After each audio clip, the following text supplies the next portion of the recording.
চলো ফাইনালি সেই সময়টা এসেই গেল যখন আমি আকাশে পাখির মতো উঠতে পারবো। ইয়েস, আর তোমার ওরা আমি আমার ক্যামেরায় ক্যাপচার করব। কিন্তু মিস্টার মুক্ত পাখি, খোলা আকাশে এত দূরে উড়ে চলে যেও না যে কোথাও হারিয়ে যাও। ডোন্ট ওয়ারি ম্যাডাম, এমনিতেও রনি স্যার যদি আকাশে হারিয়েও যান তাহলেও মাটিতেই ফেরত আসতে হবে। ওড়ার আগেই তুমি আমাকে নিচে আসার কথা বলছো। চলো, হয়ে গেছি তৈরি। All the best.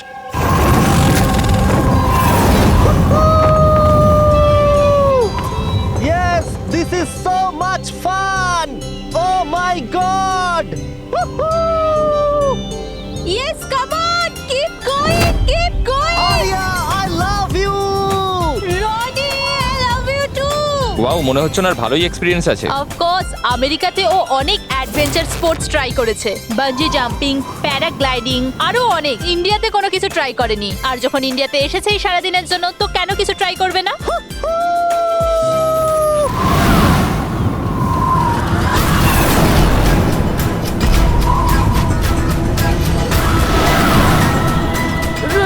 রনির কিছু হয়েছে। জন, রনির কিছু হয়েছে, দেখো।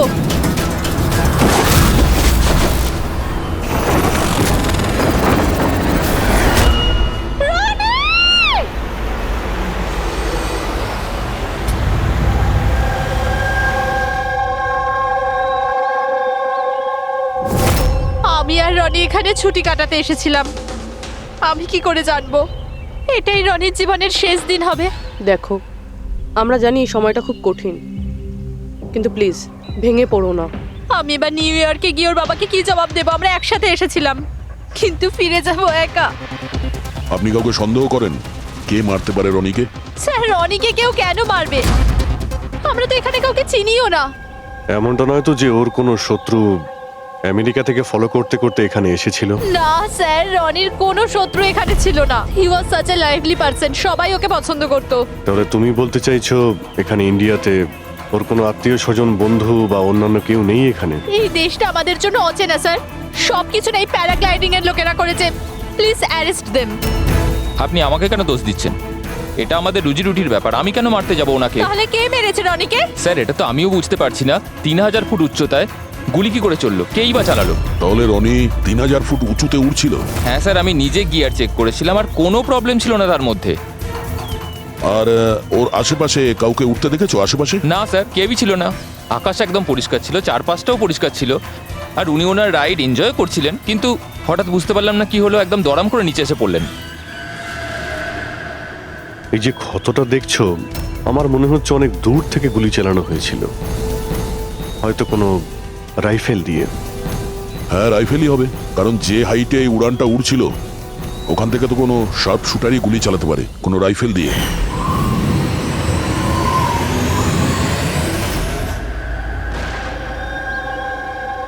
এখানে আশেপাশে কাউকে বন্দুক বা রাইফেল নিয়ে দেখেছিলে কাউকে? এখানে বন্দুক আনা অ্যালাউ নয় স্যার। আপনি আসল বন্দুকের কথা বলছেন স্যার? পুজোর ক্যাপ বন্দুক ফাটানোরও অনুমতি নেই। আপনারা কাউকে দেখেছেন এখানে? না ম্যাম। না তো। না না ম্যাম। আচ্ছা আলিয়া, আপনি যখন এখানে এলেন রনির সাথে, আপনার কাউকে সন্দেহ হয়েছিল? মানে কেউ আপনাদের ফলো করছে, এমন কোনো লোক যে গন্ডগোলের মনে হচ্ছে? না স্যার, এরকম তো কেউ ছিল না। তাহলে কি গুলি আকাশ থেকে চলেছিল নাকি? স্যার, আমি তো বললাম রনি স্যারের আশপাশে তো কেউই উড়ছিল না, তাহলে আকাশ থেকে গুলি চালালো কে? হ্যাঁ স্যার, আকাশে কেউ ছিল না। আপনি চাইলে এই ফুটেজগুলো চেক করতে পারেন। এখানে কেউ নেই ওর সাথে।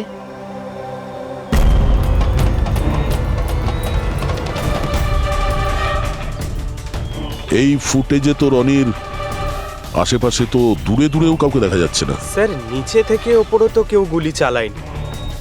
ইনি বলছেন যে যখন ও ওপরে উঠছিল কেউ ওর আশেপাশে ছিল না, ওপর থেকেও কেউ গুলি করতে পারবে না। আমার মাথায় এটা ঢুকছে না কে কোথা থেকে গুলি চালালো আর কিভাবে, বুঝতে পারছি না স্যার। অদ্ভুত ব্যাপার তো। ওর কোনো শত্রু নেই, তাহলে ওকে খুন করার জন্য এরকম প্ল্যানিং কে করতে পারে? কেসটা খুব জটিল মনে হচ্ছে। কোনো বাঁকা লোককেই এখানে পাঠিয়ে দিই, বাঁকা প্রমাণ, হয়তো সে কিছু পেতে পারে।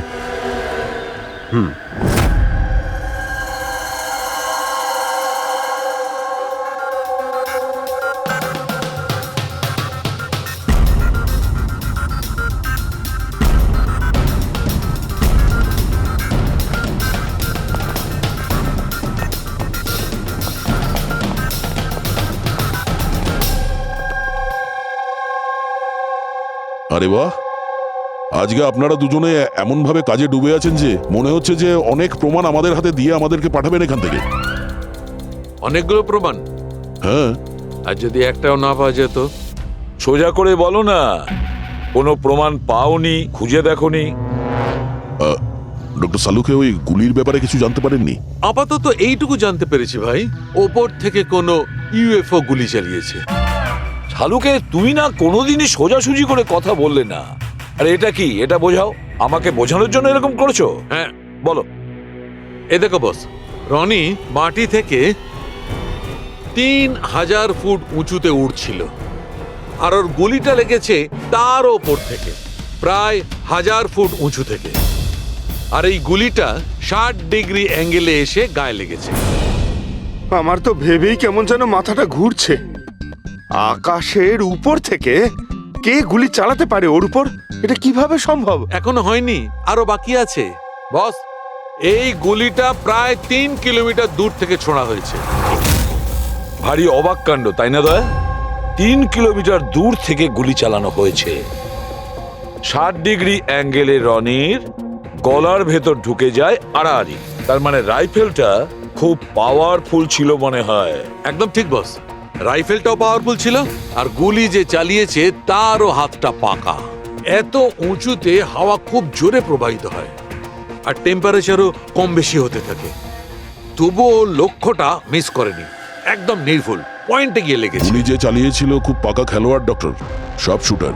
একদম। আর এইরকম শার্প শুটার সহজে তো পাওয়া যায় না যে এই কাজটা করে দেবে। কিন্তু স্যার, আমরা সমস্ত ভিডিও দেখেছি। যখন রনি আকাশে ছিল তখন ওর আশেপাশে কোনো প্যারাসুট বা চপার ছিল না স্যার। আকাশ একদম পরিষ্কার ছিল।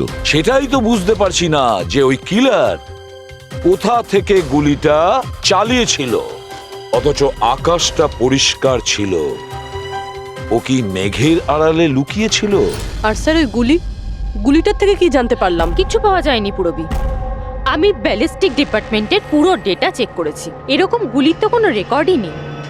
স্যার, এই গুলিটা নিশ্চয়ই কাস্টমে বানানো হয়েছে। হ্যাঁ, নিজের মতন গুলিটা বানিয়েছিল। এমন গুলি যেটা 3 কিলোমিটার দূর থেকে চালানো যায় আর সোজা গিয়ে টার্গেটে হিট করে। আর স্যার, এই গুলিটা যখন এত শক্তিশালী, তো এর রাইফেলটাও বেশ স্পেশাল হবে। হ্যাঁ, এক কাজ করা যাক, গুলিটাকে ব্যালিস্টিক ডিপার্টমেন্টে যাচাইয়ের জন্য পাঠাই, দেখি কি রিপোর্ট আসে। আর সে যেই হোক, এত উপরে চলে গিয়েছিল খুন করার জন্যে, এবার ওকে তো মাটিতে নামতেই হবে।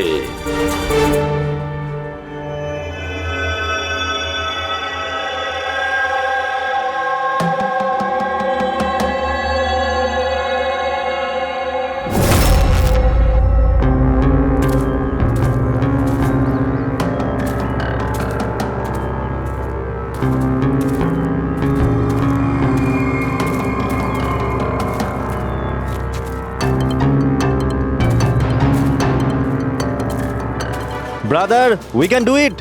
আরে ইয়ার গুরু, আর চলতে পারবো না, খুব হাঁপিয়ে গেছি আমি। ব্যাস নবীন, আর বেশি দূর নয়, 3000 ফিট চড়ে ফেলেছি, পাশেই আছে। We can do it, come on.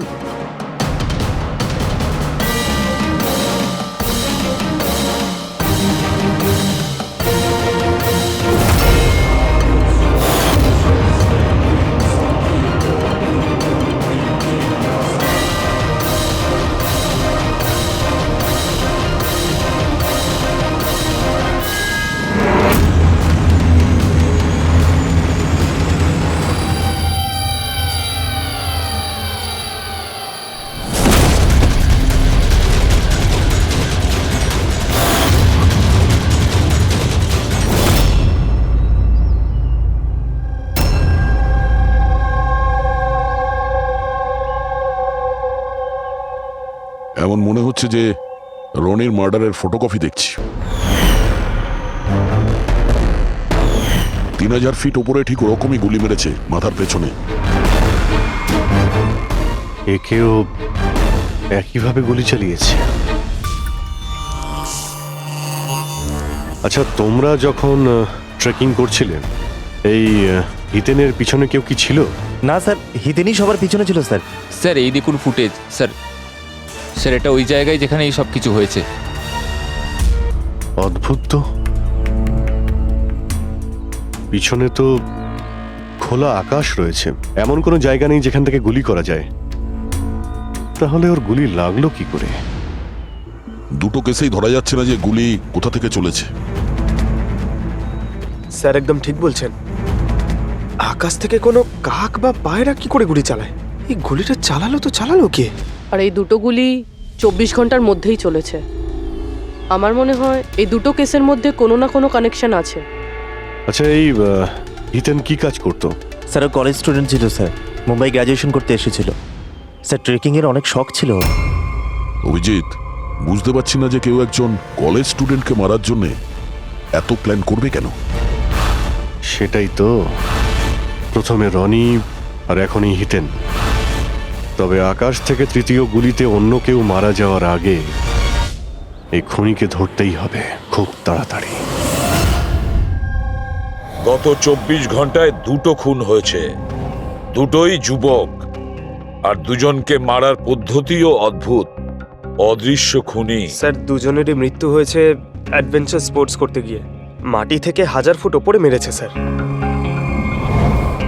কিন্তু স্যার ভাবার বিষয় এটাই যে খুনি এই অ্যাডভেঞ্চার স্পোর্টের সময়টাই কেন বাঁচলো এদেরকে মারার জন্য? ও তো ওদের যে কোনো সময় মারতে পারতো। এত লম্বা প্ল্যান দুটো বাচ্চাকে মারার জন্য? শুধু প্ল্যানিংটাই বড় ছিল না দা, গানটাও বড় ছিল। এই যে এইরকম। এটা কি রাইফেল স্যার?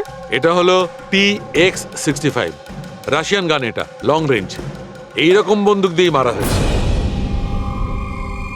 ডক্টর সালুকে, এই বন্দুকটা দিয়ে 3 কিলোমিটার দূরে টার্গেটে কি হিট করা যায়? হ্যাঁ ফ্রেডি, শুটিং রেঞ্জে আমি এটা ট্রাই করে দেখেছি। এর রেঞ্জ 3 কিলোমিটারের বেশি আছে। এরকম বন্দুক তো হয় মিলিটারিদের কাছে থাকবে, আর না হলে উগ্রপন্থীদের কাছে। ঠিক বলেছো বস। আর সেই জন্য আমার মনে হয় এটা শুধুমাত্র মার্ডারের ব্যাপার নয়, বড় ধরনের অপরাধ হতে চলেছে, লার্জ স্কেলে। দয়া, স্যার, একটা কাজ করো, দিল্লিতে যাও আর ইন্টেলিজেন্স ব্যুরো থেকে খোঁজ নাও যে এরকম বন্দুক কাদের হাতে থাকতে পারে আর সেটা কিভাবে।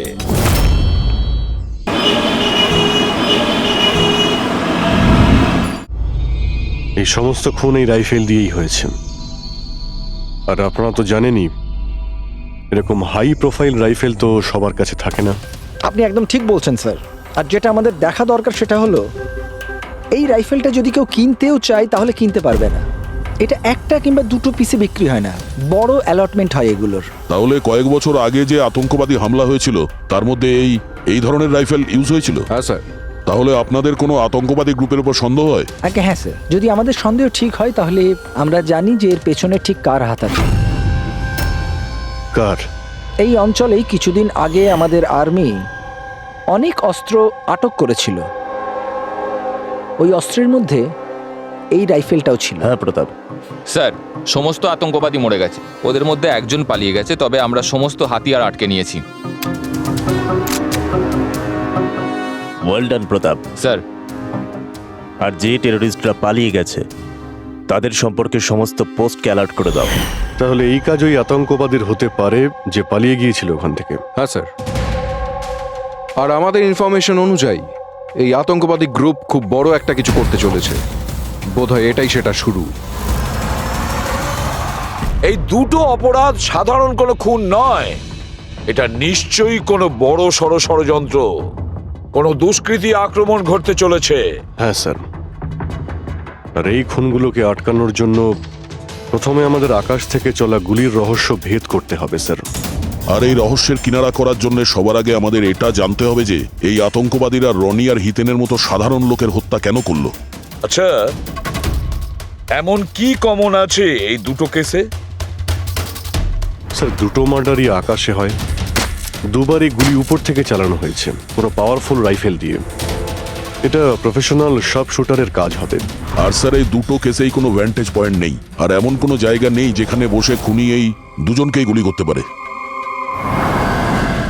তেমন কোনো জায়গা ছিল না, তেমন কোনো জায়গা ছিল না। খুন করার এটাই মূল কারণ নয় তো? তাহলে স্যার আপনি বলতে চাইছেন যে খুনির কাছে বসে গুলি চালানোর কোনো জায়গা ছিল না, আর ও এটা শিওর হতে চেয়েছিল যে টার্গেট যেন কোনোভাবেই মিস না হয়, সেই জন্যই ও এদের উপরে প্র্যাকটিস করছিল। Exactly Abhijit, exactly. সে গুলি ছোড়ার প্র্যাকটিস করছিল। তার মানে স্যার ওর আসল টার্গেট অন্য কেউ। স্যার যদি কোনো ভ্যান্টেজ পয়েন্ট নাই থাকে তাহলে ও গুলি চালাচ্ছিল কোথা থেকে? পঙ্কজ, উত্তরটা তোমার প্রশ্নের মধ্যেই লুকিয়ে আছে। আচ্ছা এটা বলো, আমরা মানুষ ডানা ছাড়া আকাশে কিভাবে ওড়ে? স্যার এরোপ্লেন বা হেলিকপ্টারের মাধ্যমে। ব্যাস, তুমি তোমার উত্তর পেয়ে গেছো। কিন্তু স্যার ওখানে ওই ক্রাইম সিনে আকাশের ওপর কোনো চপার তো ছিলই না স্যার, না কোনো কেবল কার ছিল ওখানে। তাহলে অন্য কিছু থাকবে, অন্য কিছু থাকতে পারে। অভিজিৎ, ম্যাপটা বের করো, ওই এলাকার চারপাশটা ভালো করে দেখো, দেখো এমন কিছু পাওয়া যায় কিনা। এমন কিছু আছে নাকি যেখান থেকে মানুষ হাওয়ায় উঠতে পারে? জঙ্গল আছে, আর হ্যাঁ, দুটো হট এয়ার বালুন রেঞ্জও রয়েছে। একটু দেখো তো, যেখানে খুন হয়েছিল সেখান থেকে এটা কতটা দূরে? স্যার এই দুটো 60 কিলোমিটার রেডিয়াসের মধ্যে। তাহলে একটা কথা তো কনফার্ম, খুনি ওখানে হট এয়ার বেলুনে বসেছিল আর সেখান থেকেই ও গুলি চালিয়েছিল 3 কিলোমিটার দূর থেকে। স্যার কেউ যদি হট এয়ার বেলুনে চড়তে চায় তাহলে আগে থেকে বুকিং করতে হয়, এমনি কেউ যেতে পারে না।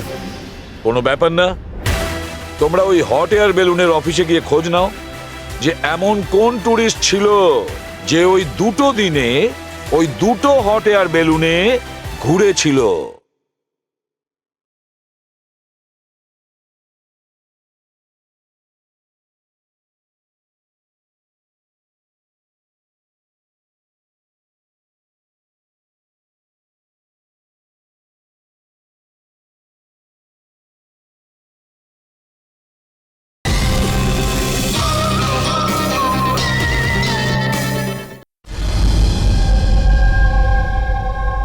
এটা টোটাল 12 জনের লিস্ট আছে যারা সেদিন হট এয়ার বেলুনে বসেছিল।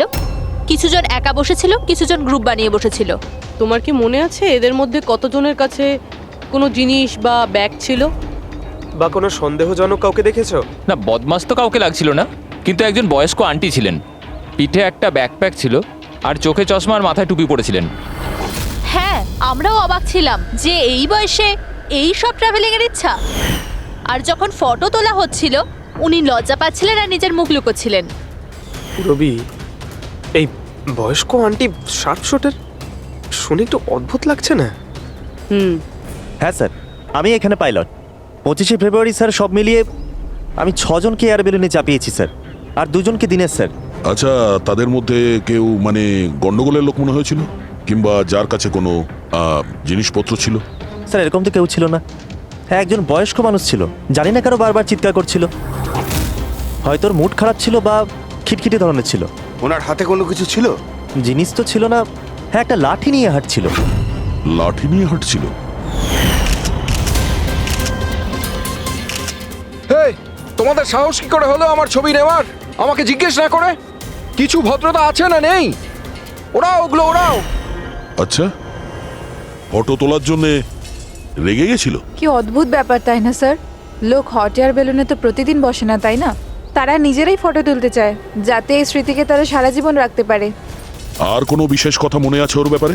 স্যার জানি না বলাটা ঠিক হবে কিনা। না না, বলো, যেটা মনে আছে খুলে বলো। ওনাকে হাঁটতে দেখে মনে হচ্ছিল না যে ওনার লাঠির প্রয়োজন আছে, কিন্তু তাও উনি লাঠি নিয়েই চলছিলেন। আচ্ছা,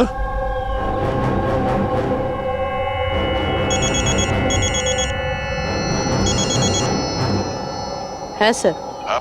কিছু জানতে পারলে? স্যার এখানে একজন বয়স্ক মহিলা এসেছিল আর তার হাতে একটা ব্যাকপ্যাকও ছিল। আর হ্যাঁ, ওই মহিলা ছবিও তুলতে চাইছিল না। আচ্ছা, এখানেও একজন বুড়ো লোক এসেছিল হট এয়ার বেলুনে চড়তে লাঠি নিয়ে, আর তারও ফটো তোলায় আপত্তি ছিল। স্যার এই বয়স্ক মহিলা আর বয়স্ক লোক একই ব্যক্তি নয় তো? ওই শার্প শুটার, ওর ব্যাগে আর ওর লাঠিতে ওই রাইফেলটা ছিল যা দিয়ে খুন করেছে। আর স্যার দুদিনই এ একাই ওপরে গিয়েছিল, কারণ যদি অন্য টুরিস্টের সাথে যেত তাহলে রাইফেল সেট করতে আর টার্গেট সেট করতে প্রবলেম হয়ে যেত। না পুরবি, আমার মনে হচ্ছে একলা যায়নি। মানে? মানে ওই হট এয়ার বেলুন চালানো আর সঙ্গে এই রাইফেলটা চালানো দুটো কাজ একসঙ্গে করা মুশকিল। ওই হট এয়ার বেলুনের পাইলটও ছিল সঙ্গে। মানে স্যার এই অপরাধে পাইলটও যুক্ত? একটা কাজ করো, ওই পাইলটটাকে ধরো তাড়াতাড়ি। ওই দিন ওই বয়স্ক মহিলাকে বেলুনে উপরে কে নিয়ে গিয়েছিল? পাইলট কে ছিল? সঞ্জীব ছিল। এই এই পালাবি না, দাঁড়া দাঁড়া দাঁড়া। না আমাকে মারতে পারবে না ওকে। এই এই সঞ্জীব!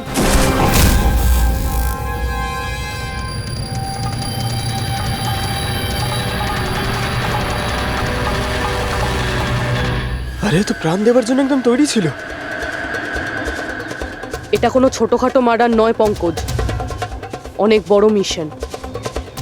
যদি তাড়াতাড়ি আটকানো না যায় তাহলে বড় সড় বিপদ হবে। আচ্ছা গীতা, 24শে ফেব্রুয়ারি যে লোকটা গ্রুপে যেতে চাইছিল না, একলা যেতে চাইছিল, ওর পাইলট কে ছিল? কে নিয়ে গেছিল? সোলো ট্রাভেলারকে তো দিনেশ নিয়ে গিয়েছিল। অদ্ভুত ব্যাপার দিনেশ, এতক্ষণ ধরে চুপ করে আছো, কিছু বলছো না কেন? তোমরা আমাকে ধরতেই পারবে না।